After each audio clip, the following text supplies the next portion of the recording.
Welcome back to the Not Carrie Bradshaw YouTube channel. In this video, I'm recapping episode 3 of the First Wives Club series on BET. I continue to really love this show. It's so well written. They gave so many nods to the movie and also just to like pop culture for Black people anyway. So let's dive right in. So Gary really wants to continue couples therapy with Bree. This betrayal has taken on a whole other level because it's one thing to know that he cheated, it's another thing to know and to see with whom he cheated. And she at this point can't get past it, so she is in traffic going to hell off on him. He's telling her that she's too emotional. She insists that she isn't, which she obviously is, but she has the right to be. I hate when people use, you know, you're emotional as a way to kind of negate or try to invalidate your feelings. Like, it's a form of gaslighting. Like, yes, I'm emotional. I have the right to be. Deal with it. Like, in this moment, like, screw you. So meanwhile, Hazel meets up with Versace, who is now going by Sasha. This is Derek's estranged daughter, who Hazel has a really good relationship with, so she showed up to see her defend her dissertation, which Derek didn't come to because Derek proposed to Stella. Yikes.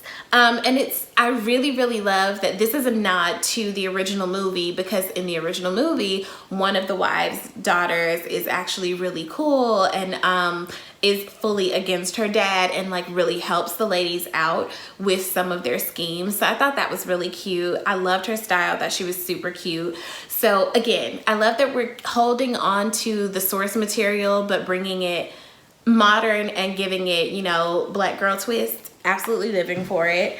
So Ari is devoting time to Hazel's defense and cannot track down Hazel's lawyer who drew up her prenup for her. I'm beginning to think that she didn't have a lawyer. I'm beginning to think that Derek somehow did something to make her think she had a prenup, but there really wasn't one, because the fact that Ari can't track down who the lawyer was, I don't know. Either way, David, you can tell, relies so heavily on Ari for supporting him during this campaign. So you can tell that he has a bit of an attitude, that she's starting back this work to help Hazel. And he also reveals that he is very much committed to this symbiotic relationship that he has with Derek, because I think that Derek needs the legitimacy of being a part of a political campaign.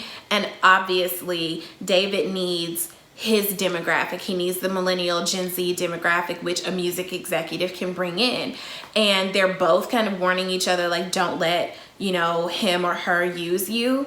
And y'all can tell I don't like David. I don't see it for David. David can go to hell. So again, Ari needs a copy of the prenup. Derek's lawyer won't provide one, so they plan a heist. Since David is actually having a fundraiser, which Ari is responsible for planning and that she's going to be at, she kind of knows the schedule. She knows that they can legally sneak into, they plan this whole elaborate heist of sneaking into the penthouse, where Hazel walked up a single flight of stairs and was just like, I ain't gonna make it. We get a little cameo from Nene. Hey girl.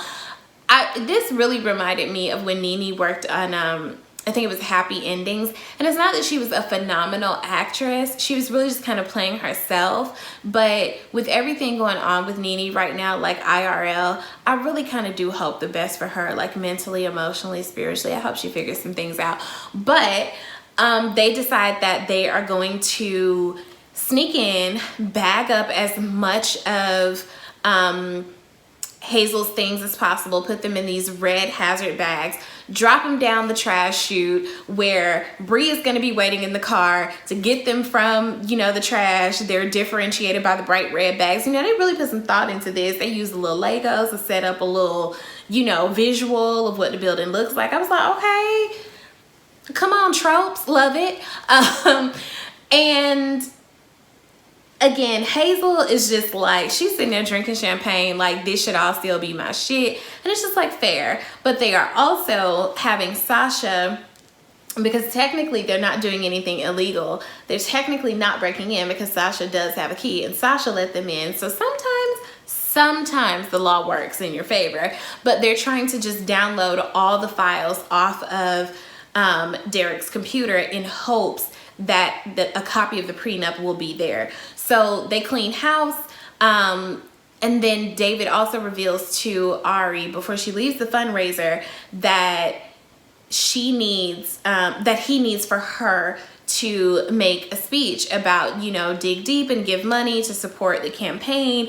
And I don't know what Ari did in the last minute when she told Sasha to leave and that she would figure out getting the rest of the files, because Derek and Stella were on their way back to the penthouse leaving the fundraiser. But this really made us all think that like Ari is the one who should be running for office, because let me tell you what she did. She did this thing, the thumb point that politicians do when they talk, this signature move, and the passion with which she spoke. Ari is the one who should be running for office, and it really kind of sucks that she's, you know, giving so much to David, who, I'm sorry, he gives manipulative, he gives like standard, unfortunately, like what we think of a fictional politician. Like, I just don't think that he's a good guy. And I really hope that maybe at some point Ari flips the script and she's the one who runs for office. But anywho, so they pull everything off. I am so mad though, y'all. Let me tell y'all know how I feel about that blue fur coat. And Bree had to give the blue fur coat to the homeless man because he was like, anything in the dumpster belongs to me. And it's just like, now how you come up with that logic? You don't own this damn dumpster. But she's also in a dark alley with a strange man. So it's just like, and he asked for a hand job. So I think, you know, the fur coat that he was twirling around in, you know, fair trade, I suppose. But also, I really want that coat. Oh my, somebody send me that coat somehow. So the ladies get back to Bree's house. They are reveling in the success of this heist, and it was interesting because I automatically was like, Hazel did some dumb shit, because Stella showed up to the party without her ring, and I'm like, damn, what happened to the ring? And for whatever reason, Derek didn't, you know, have her wear it. He's like, oh, that's a lot of money, I didn't want you to lose it, that's some bullshit. So Hazel actually took the ring, and they're like, okay, now you've actually made shit illegal. What happened was Hazel actually had a necklace that was the stone in, and his cheap ass took the stone out of her necklace and made a ring out of it. And I feel like he was doing that just to get back at her, just to punish her for not acquiescing to his whatever, you know, agreement he wants her to sign to end their marriage. And it's just like, damn, you a trifling ass dude. And so technically she didn't steal. This is also the scene where Bree decides that she doesn't want to be halfway in, halfway out. She fully wants a divorce. So Sasha serves Gary with the divorce papers. And again, a part of me really just kind of wants them to work it out. I hate to be that person. But again, I think that there's a difference between a person who cheated and a person who is a cheater. And far be it from me to tell anybody how to recover or, you know, move on from that type of betrayal. But I really did kind of hope that they would work things out. And in the movie, one of the couples does end up working things out. So we'll see which couple that ends up being. Again, I love this show. This is another good episode.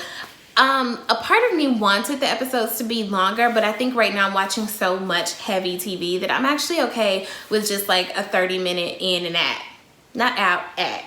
So drop down the comments. Let me know what you guys thought of this episode. Be sure to subscribe and to like this video. If you like what you saw, become a patron and sign up for my Patreon. The link is in the episode description. And I will see you guys for episode 4. Bye.